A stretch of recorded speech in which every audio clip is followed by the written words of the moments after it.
Hi anyone, my name is Victoria Harrington and this is Visually Happening. And the time is about 7:41.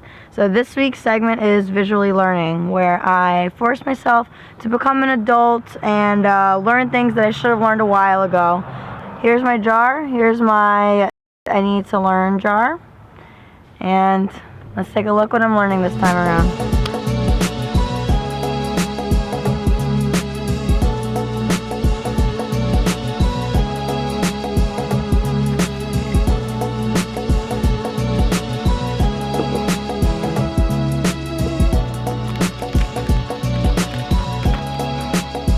Okay.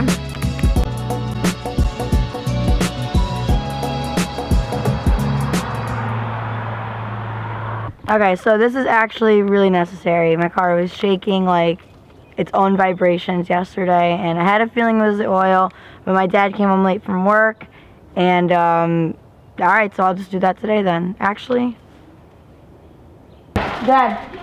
Hey, Pumpkin. Hey, do you think you can help me change my oil? Sure. Yeah. Well, you want to change the oil, like go underneath and undo the oil filter, and screw No, the whole. Oh, you want to just check your oil, see if you need it. Oh, that's just checking. That's called checking. Yeah. So we're gonna check it, and then if we need it, we'll add a little to it. All right. Okay. Can you just help me? Sure. Thank you. Sure. So this is the car that I drive. What is this? A 2000 Corolla? Yep. All right, aka a hoopty. And it is all reliable. It's just I have to get it changed every week, and I can't tell if it's because it's a super old car or if this is just how all cars are. And I'm a girl. Alright, so the first thing you want to do is you want to pop the hood, and popping the hood is as simple as finding the piece of the dashboard that says hood. Alright, what you got to do is feel around like this. And there it is. Right? Some hoods you have to do this. Some hoods have brackets that hold it up on its own. Well, this car is super duper old, so. Here's the old dipstick. First thing you want to do is wipe it before you do anything. Push it all the way down. And then look at it and you go, alright. Yeah, see, it needs a little oil. Alright, so I'm going to put some more. So let's put the oil in. You find it'll usually say engine oil on it, okay? And you just spin it open, real easy. Pick a brand that you like. Now, when you pour the oil in, don't pour it like this. Okay. Because it'll tend to glub, and it can spill all over, and the last thing you want is oil spilling all over the place. So you do it from the side, and you just pour it in. I'm guesstimating about how much you need. So there's about 1.5 quarts left in this container. Yeah, we don't have to get too drastic. Then once you put it in, now you just have to wait 20 or so seconds, let the oil, because the oil now comes down and filters down into the catch pan. But you always want to do this on a sunny day, not a rainy day, for obvious reasons.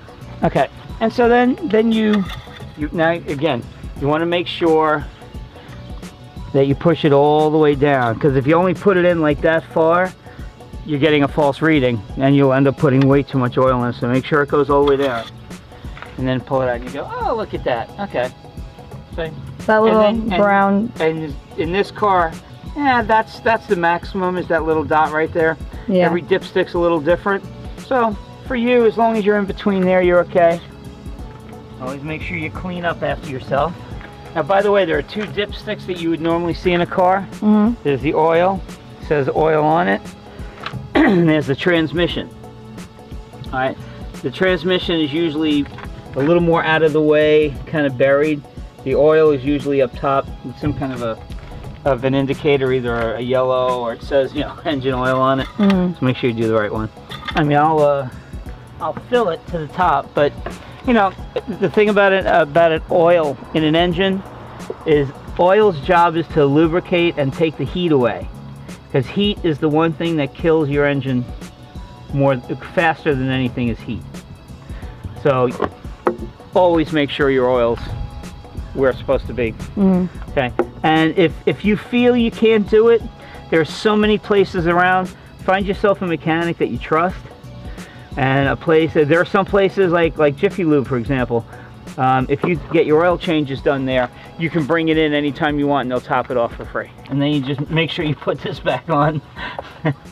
Do that. Been there, done that. And then just close it up. Call it a day.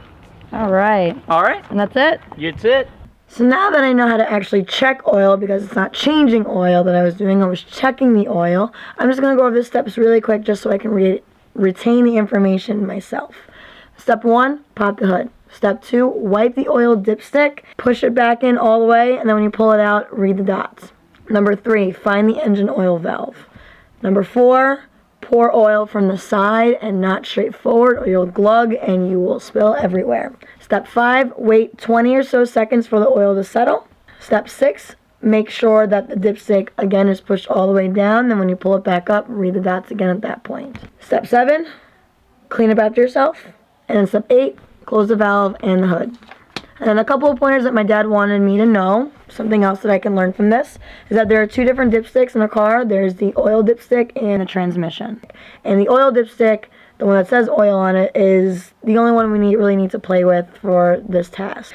And I learned about what oil actually does for a car. It's meant to lubricate the engine from heat because heat will kill the car. So that's why it's important to check your oil and then at a point change your oil, in which a mechanic can do for you. At any point they can top it off for you. So if you find that you can't really do it, they can help you out with that. So that is what I learned this week. I will actually be back in 2 days because the first of the month is this Sunday. I'll be posting my hair video and what I've been doing this month to help take care of it. So I'll see you guys then and have a great day if you can.